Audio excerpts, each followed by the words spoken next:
am I suddenly nowhere? Why did I not run into the wall? Why did I not run into the up the banking? Why did I not lose control of the car? What is going to scare him enough to do that? To make, or even as you presume, he's making that up. What he saw. What he saw frightened him. But what are you going to say he saw? And what he saw, 20 feet above the road, the way that flying you cow. interpreted it, you could have been blacked out. You could have both blacked out. Driving a car at 60 miles an hour. You could have been very lucky. Very lucky. Can I just say? Because people do. I'm a normal person. What have I got to gain about making a story up like that? I mean, I was minding my own business, talking to Gary. They've had nothing but ridicule. They've had their jobs straight. Yes, carry on now. I'm after attention. I'm after answers. I'm after answers to that. Aberdeen Planetarium. I work in the Aberdeen Planetarium, and we have quite a lot of stories like this. It's all down to perception of reality. Now, if somebody sees an alien, you can't really tell them that they haven't. Why is your perception of reality any better than theirs? And you guys so why are you being so? Why is this site being so condescending? Where we had the problem? Where we had the problem? I'm pro space flight. You'll tell us what he saw just a second. Where we had the problem is we had actually time missing. We went back, Malcolm, he questioned everybody involved in it.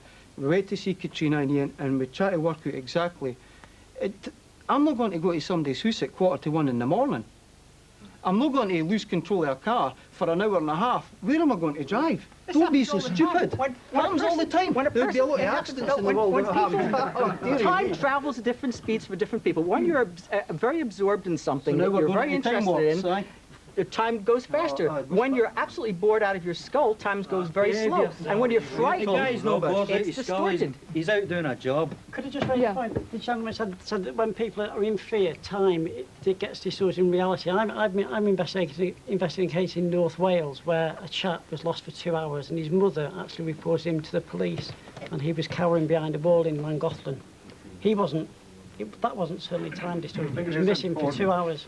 It is important to realise that, there are certain events that we then try to interpret, and our friends here are interpreting them, and that is fine. I mean, but what we've got to decide is to what extent the interpretation is true or false, or acceptable or not acceptable, and that's the basis of how we deal with our life in general terms. Malcolm. I've spoken to many people throughout Great Britain on cases pertaining to UFO abductions, and I'm convinced of the sincerity of these two individuals.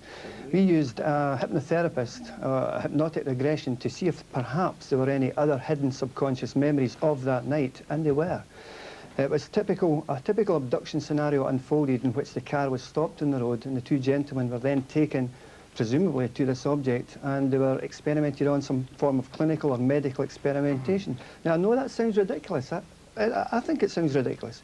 But the growing weight of testimony from not only this country, but from Canada, Venezuela, Paraguay, all over the world, these cases are similar. But there is a case to be answered here. Well, Professor Roy, yeah.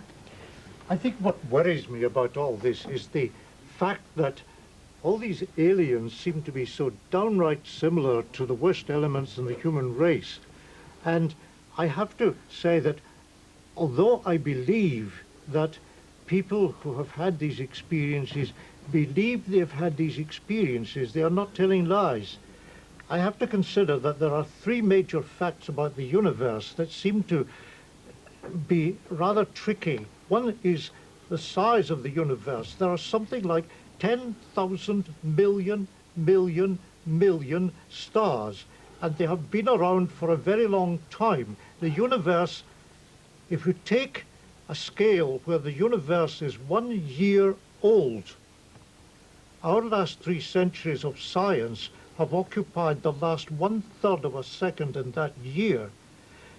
There is also the fact that if life comes into being, given the right circumstances, then it must have been existing for thousands of millions of years.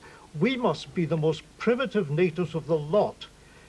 Other species which have gone on to much higher levels, unimaginable levels than we have gone to, are not likely to be wandering around in a thoroughly careless, brutal fashion, being terribly inefficient.